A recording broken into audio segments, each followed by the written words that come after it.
cacahi. Kalau Islam liberal tidak banyak bergaul dengan macam-macam orang, tapi kalau teman-teman ini Pak, anak-anak sampean ini Pak, ini siap bergaul dengan siapa saja, tetap dengan objektivitas, kebenaran dan kebijaksanaan. Insya Allah. Tidak kaget. Jadi naik bareng wedus orang jadi wedus. Ini cirinya anak-anak ini. Ya iki Pak, ya kayak ini kira ini Pak. Ya. Tapi insya Allah mereka tidak hanya memegang kebenaran, mereka juga bocah-bocah kurang ajar tenan. Nek mereka beramberan yo nono tentara yo gitu. Ngono kuwi. Dimunyuk-munyuk kayak kuwi, Pak. Dan lu penting wong dadi damai, itu yang baik, itu aja. Kalau mau diterusin banyak. Ada peperangan yang memang diperlukan misalnya ya. Tapi terus disalahpahami kok. Karena dalam Islam tidak ada anjuran peperangan, yang ada adalah hak untuk membela diri. Misalnya Allahumma sholli ala sayyidina Muhammad. Saya mencoba merespon beliau satu selawat, kemudian saya akan mohon dengan sangat kepada Pak Fajar untuk juga memberikan patokan-patokan. Tidak apa-apa, kambing jebol patokan kita tancapkan lagi, dijebol meneh kita tancapkan lagi kan gitu. Jadi pokoknya Indonesia penggaweane ubur-uburan karo wedhus kan gitu. Begini Pak, kalau di Jawa Pak, ini karena di Jogja, di Jawa itu ada filosofi lama yang bunyinya itu sedulur papat limo pancer. Ini pemaknaannya pasti berbeda dengan yang saya akan omongkan, tetapi saya kira prinsipnya sama. Sebenarnya pancer itu bukan yang kelima, pancer itu yang pertama. Jadi sedulur papat disebut pertama, tapi janjane limo pancer itu sebenarnya awalnya, pancarnya yang jadi ibarat Masjid Demak itu tiang terbesarnya yang di tengah-tengah, baru ada 8 tiang di sekitarnya. Nah, saya itu kalau saya merumuskan pilar negara dan bangsa Indonesia itu ada 5. Nah, pancernya itu 1 yang pertama. Kemudian yang 4 itu adalah aplikasi-aplikasinya atau perangkat-perangkatnya atau ibarat pohon itu buahnya. Pertama rakyat. Ini pancernya. Jadi Anda mau bikin parpol terserah, tapi pancermu rakyat. Kan gitu. Jadi PDIP boleh berkuasa, tapi tidak boleh PDIP untuk PDIP. PDIP harus untuk Indonesia dan rakyat Indonesia, kan gitu. Kalau untuk Indonesia berarti untuk rakyat, karena pancernya adalah rakyat. Anda boleh orang Islam, boleh orang Kristen, tapi wilayah dan teritorial nilai perjuanganmu adalah rakyat Indonesia. Jadi kalaupun Anda itu khalifah untuk rakyat Indonesia. Jadi karena dia pancernya. Nah ini yang 4 ini 1, pertama rakyat, jadi ini rakyat Indonesia. Kedua, tentara rakyat Indonesia, TRI dulu Pak ya, sekarang TNI dulu, TRI. Rakyat ini ibarat awak ya belungnya lah. Kalau tidak ada balungannya, tidak ada tulang belulangnya, nggak bisa berdiri orang, lumpuh. Ya, maka tentara itu adalah syarat pertama untuk supaya manusia bisa tegak berdiri. Nah, itu tentara Indonesia. Jadi pancernya rakyat, kemudian yang kedua atau pilar anaknya rakyat yang pertama TNI. Yang kedua anaknya rakyat adalah anak-anak yang sekolah yang menjadi cendekiawan, menjadi ulul albab, ulul absor, ulil nuha, menjadi intelektual, menjadi ulama, menjadi pastor, menjadi sarjana dan seterusnya. Namanya kaum intelektual atau kaum cendekiawan. Gitu.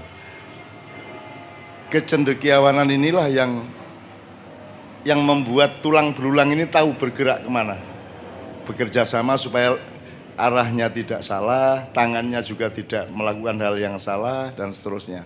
Nah, kaum intelektual ini yang disebut membela kebenaran tadi Pak, karena orang berilmu itu urusannya adalah membedakan benar dan salah, benar dan batil, baik dan buruk dan seterusnya. Maka membela kebenaran tadi, subjeknya adalah rakyat diwakili terutama oleh TRI, TNI. Yang dibela adalah apa yang dicari dan dipelajari oleh pilar yang ketiga yaitu kaum intelektual, ulul albab, al-muta'allimin atau al-mu'allimin atau apa Pak? Orang yang berilmu itu apa Pak? Ulin Nuha. Nanti tolong jelaskan bedanya Ulin Nuha, Ulil Absor sama Ulil Albab sama Ulul Azmi, lain masalah ya. Saya cuma kenal satu, Ulil Absor Abdallah ya. Itu Islam liberal tuh Pak ya. Jangan ya ora kalah liberal karo cacahi. Kalau Islam liberal tidak banyak bergaul dengan macam-macam orang, tapi kalau teman-teman ini Pak, anak-anak sampean ini Pak, ini siap bergaul dengan siapa saja, tetap dengan objektivitas, kebenaran dan kebijaksanaan. Insya Allah. Tidak kaget. Jadi nek bareng wedus orang jadi wedus. Ini cirinya anak-anak ini. Ya iki Pak, ya kayak ini kira ini Pak. Ya. Tapi insya Allah mereka tidak hanya memegang kebenaran, mereka juga mengandalkan kebijaksanaan. Jadi teman-teman ini tahu Pak, bener kuwi ojo dituduh-tuduhke, ojo ditonjok-tonjokke ke orang. Sebab benermu beda karo bener wong liya. Metune ning jero iki ana bener, metune kudu apik, metune kudu bijaksana. Kadang-kadang ada kebenaran yang kita sortir sendiri. Kita sortir artinya tidak semuanya kita omongkan. Ana bocah ayu ya sok apik diomongke nek ayu, nek misalnya kowe ayu gitu kan iso salah paham toh. Lho kowe karepmu arep ngerayu apa piye kan gitu. Malah didone kowe engko. Kan gitu. Jadi ayu kaya ngapa urung karuan cocok nek diomongke kowe ayu, apa meneh merongos. Halo ngos gitu ya. Kowe langsung ditonyo. Ya njur dibatek kae ben kowe dhewe melu merongos kan gitu. Jenenge merongos ki ya ora ono. Merongos itu kan cuman beda koordinatnya. Apa itu namanya Pak? Apa? Jane ora ono ku mung beda berapa derajat ngono to. Ono sing 90 derajat, ono sing 110 kan gitu kan. Jadi enggak ada. Jadi sebenarnya baik buruk itu semuanya urusan manusia berdasarkan di mana dia berdiri. Kalau Anda sedang masuk angin, maka angin itu buruk kan begitu. Kalau Anda sehat walafiat, angin ra masalah. Ambek kowe makiyahan saka ndi wis saka Imogiri, Imogiri cedak, saka Wonogiri, rene nganggo motor ra masalah karena engkau sehat. Angin malam juga tidak masalah, tapi bagi orang yang sedang demam, angin itu jelek. Begitu juga matahari. Matahari buruk bagi orang yang sakit karena panas kan gitu dan seterusnya. Jadi baik buruk itu dinamis sedemikian rupa sehingga kita harus bijak. Kalau nggak bijak, nanti kita bertengkar seperti sekarang. Bertengkar terus karena yang dilihat cuma benernya sendiri. Sementara teman-teman punya apa? Ono benere dhewe, ono benere wong akeh, ono bener kang sejati. Itu dinamis terus-menerus digoleki. Nah, jadi yang ketiga kaum intelektual. Ini yang ngurusin kebenaran. Yang keempat adalah adat istiadat dan kekuatan budaya. Itu pilar keempat. Ojo diremehke. Yang disebut adat ki misalnya Subosito, Toto Kromo, sopan santun, carane ngurmati wong tua, carane ngurmati desa, ono merti bumi, merti desa, ruwat desa, itu semua adalah adat istiadat dan kekuatan budaya. Semua kreativitas, ono lagu, ono musik, ono tari, ono jaran kepang, sak piturute ojo dielek-elek, ojo diremehke.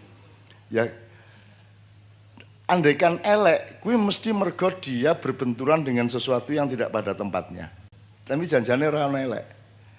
Ora ono barang elek ning dunya karena Allah tidak menciptakan sesuatu yang batil atau sesuatu yang sia-sia. Gitu loh. Misalnya mbako urung mesti elek kecuali kok gawe sayur. Lho kok pangan lah mesti modare kowe. Menyan barang nek kok kremes ya modar kowe tang gitu. Tapi kalau menyan untuk aromaterapi tidak masalah. Gitu loh. Jadi semua yang penting pada tempatnya.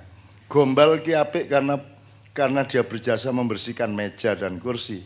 Ya, ning nek kok seleki sirahmu kowe wong edan. Ya. Peci bagus, tapi kalau peci dipakai untuk membersihkan meja menjadi edan juga awake dhewe, kan gitu. Ya, jadi sebenarnya sesuatu itu yang pada tempatnya dan itu kita pelajari dari kebijaksanaan, yaitu yang keempat tadi itu, yaitu adat istiadat dan kekuatan budaya. Mulane kan ning Jawa ki ana ora ilok gitu. Saiki ana bocah ngerti. Cah nom saiki ngerti ora ilok iki. Wis ora ngerti. Ora ilok itu sebenarnya ukurannya bukan ukuran ilmu, ukuran rasa. Ukuran rasa kowe karo bapakmu kudu piye?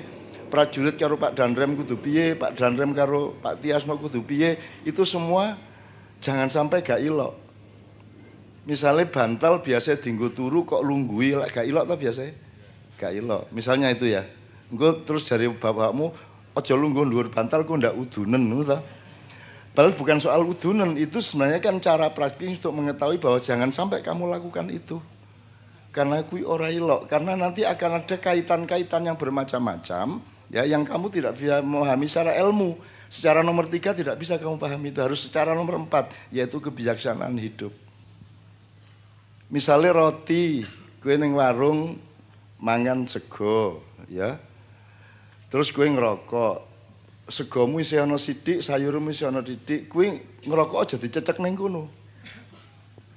Aja dicecek ning bekas segomu kue. Kue aku tau nyepatane wong. Iki ana bocah kok roti iki diceceki rokok. Mlebu penjara kowe, ngono aku. Masuk 5 tahun dia. Karena melakukan sesuatu yang melanggar hukum setelah itu. Jadi gue nang warung karo aku hati-hati ya sing ya.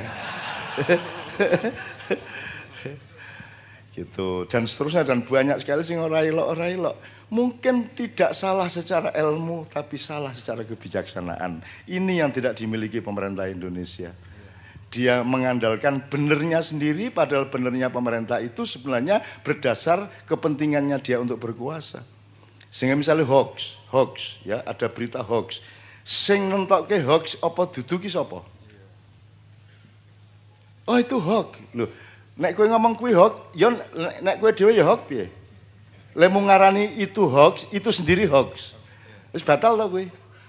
Siapa yang menentukan ini hoax atau tidak? Siapa yang menentukan ini bohong, dusta atau tidak? Siapa yang menentukan? Siapa pedomannya? Maka kita harus punya pancer. Kalau tidak punya pancer, abstrak semuanya. Maka sekarang hoax apa tidak, pedomannya adalah merugikan rakyat atau tidak. Nek merugikan rakyat, kuwi hoax ngono wae. Nek kowe mecah belah rakyat, kuwi mesti salah ngono wae. Dan saya Pak sering keliling ke desa-desa, kampung-kampung dan saya minta Pak Camat, Pak Lurah, Pak Danramil, Pak Kapolsek menjadi sesepuh wilayah itu. Dan mereka harus menjadi sesepuh yang menjaga gawang pancer tadi itu. Sebab nek kowe nuruti misalnya gini, wis Pak aku selalu ngomongin Pak Lurah, Pak Camat. Apa wae ning donya iki sing marake wong silaturahmine pedhot, sing marake wong kerengan kuwi elek ngono wae. Wis, rasa angel-angel wis.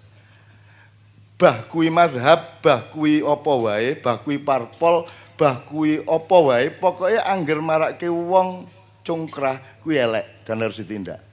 Itu sebenarnya bisa dibantah kalau diterusin ke dalam ya. Tapi sing paling gampang ngono kuwi lah. Pokoke sing penting wong dadi damai, itu yang baik, itu aja.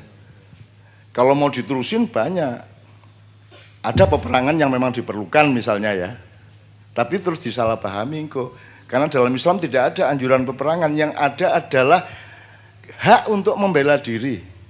Misalnya qatilu fisabilillah, berperanglah di jalan Allah, tapi alladzina yuqatilunakum, memerangi orang yang memerangi kamu, bukan terus meneng-meneng perang. Meneng-meneng ning ngarepe pasar Beringharjo ana wong liwat. Ngopo? Nantang oke. Nah, kuwi jenenge hobi perang kuwi. Aku nyenengke di Korea saya pernah mengunjungi anak TKI Indonesia yang ditahan karena ngono kuwi mau. Oh gitu. Ming ketemu ning tangga apartemen ki lho karo wong Thailand. Tonyo diel tiba tenan dari tangga itu. Udah dia ditangkep, dimasukin sel. Aneh wong Indonesia Pak, punya strategi tentara juga rakyat kita itu. Bengine ditahan isuke wis ilang. Iki piye carane iki? Jadi polisi Korea bingung iki piye to iki.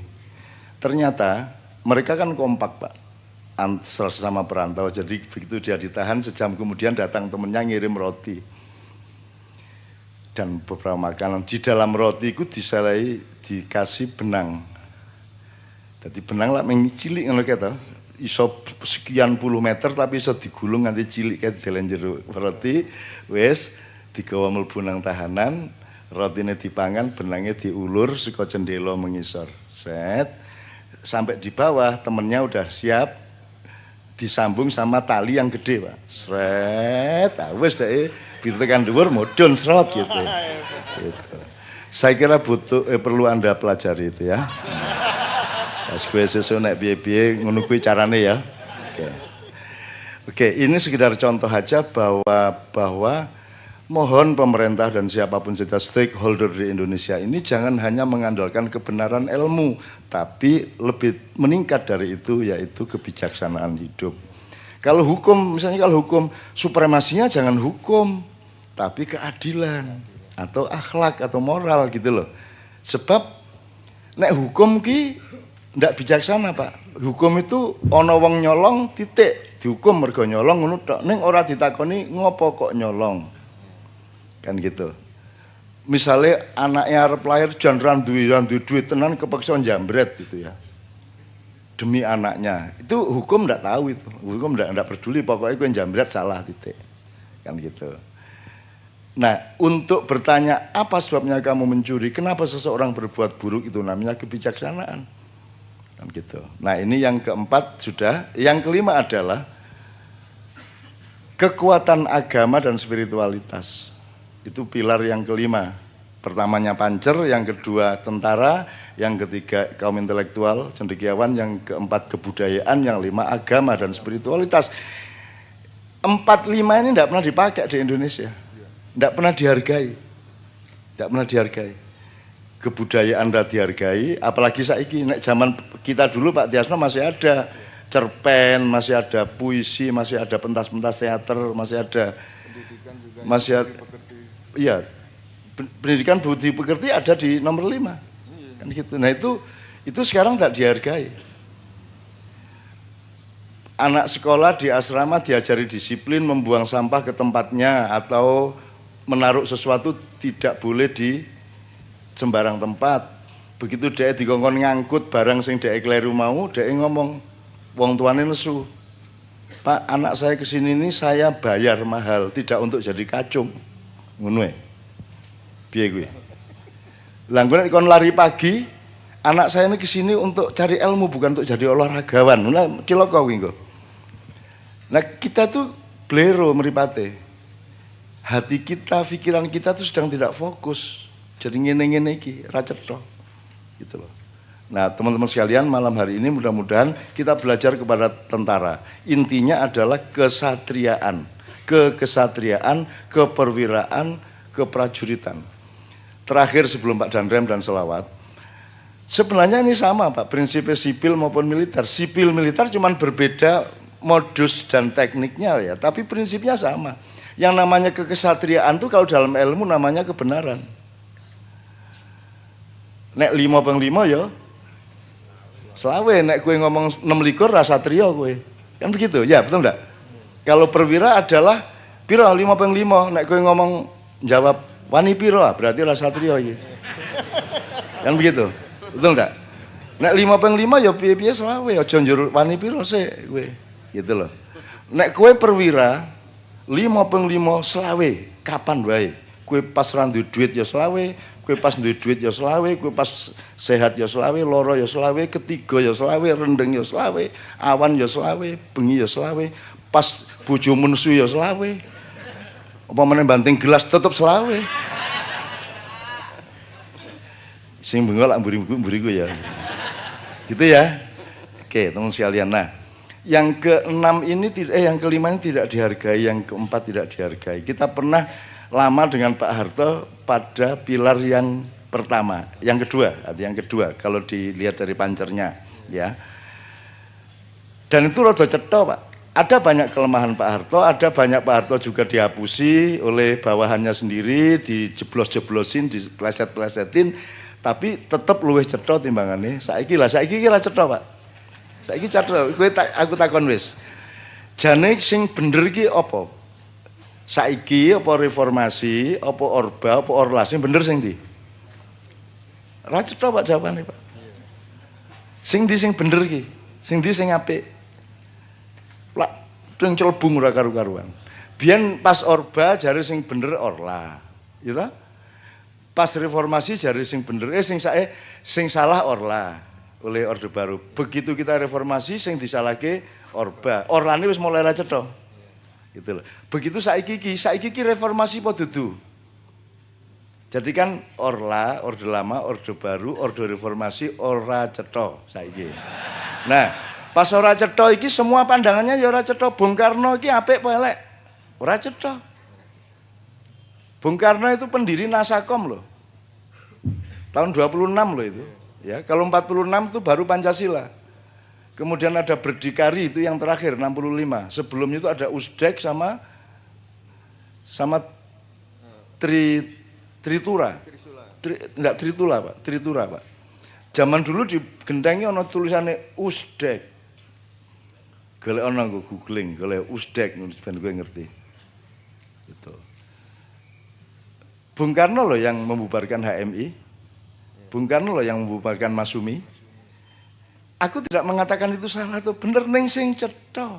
Mulane nek kowe melihat sesuatu dari kepentinganmu dan kekuasaanmu mesti blero, mesti bias. Maka mari kita lihat segala sesuatu dari kepentingan rakyat. Kalau kita berangkatnya dari titik pijak kerakyatan, maka bener salahnya cetha. Gitu loh Mas. Ini kalau ngomong kenegaraan, nyun sewu ya, dan seterusnya. Nah Pak Tiasno ini setiap menyatakan sesuatu itu nyetake sesuatu. Gitu. Bahkan aku makan dengan beliau ketemu Ranyejo ning rumah makan sederhana dicethake nek dhek sing bayar.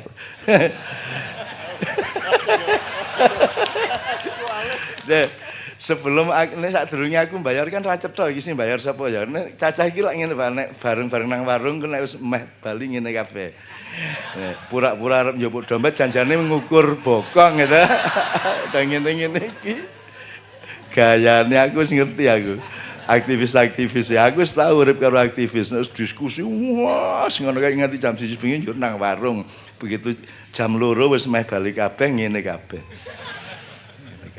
Ning ora ana sing ngetokke tenan. Ngenteni. Jadi kalau mereka itu kan anti komunis dan sosialis, Pak. Kalau aktivis itu, gitu. Anti kapitalis, anti liberalisme, anti kapitalisme, gitu kan. Nek begitu bar ning warung membutuhkan kapitalis untuk membayar.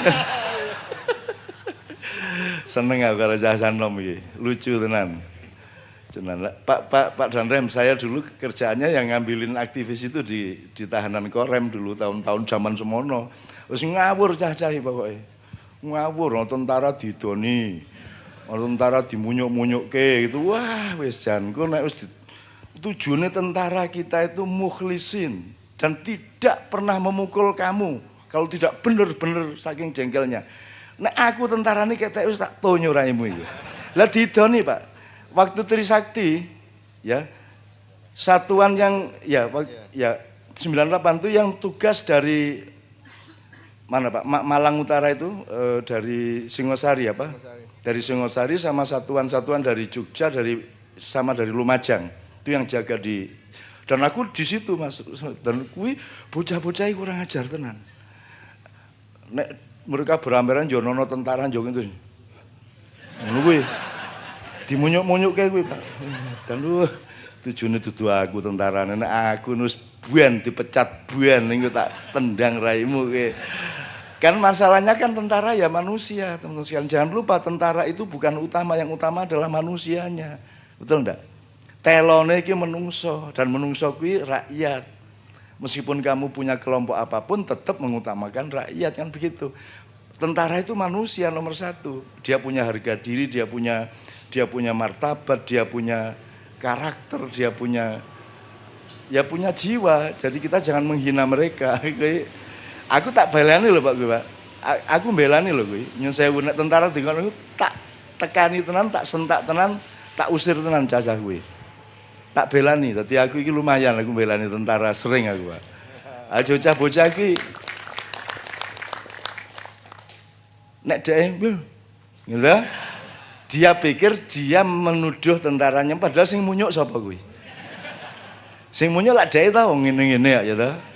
Gitu oke teman sekalian, ini saya cerita-cerita supaya kita sama tentara dekat, supaya kita sama para perwira, para ksatria, para prajurit itu tahu bahwa kita ini bersama-sama. Terakhir sekali nyuwun sewu, tadi kan saya lupa gini. Kalau dalam tentara namanya kesatriaan, kalau dalam ilmu namanya kejujuran, kebenaran yang jujur, kebenaran. Kalau dalam akhlak atau yang kelima tadi Pak, itu namanya kejujuran. Kalau yang keempat, kebudayaan, itu namanya ketepatan. Nek ora tepat ya rasa trio. Makanya tembak tepat itu sebenarnya tergantung jiwa kesatrianya juga. Gitu. Tetek panjang tembak tepat. Musik ini Pak kan nomor 4 nih, kebudayaan. Musik itu kan kudu pas Pak. Bayangin nek musik bolero siji coba. Sijine C minor, sijine E minor kan ora karu-karuan lagu nih. Maka sportivitas, dalam olahraga sportivitas namanya. Dalam akhlak atau moral namanya kejujuran. Dalam ilmu namanya kebenaran. Dalam keprajuritan namanya kekesatriaan atau keperwiraan. Kira-kira gitu ya. Podo jan nilainya, sipil militer podo nilainya gitu ya. Terus sekalian ya. Oke, sekarang kita dengarkan bersama satu sholawat, kemudian kita mohon kepada Bapak dan Rem. Tepuk tangan untuk Mbak Yuli Matnia ya. Yuk.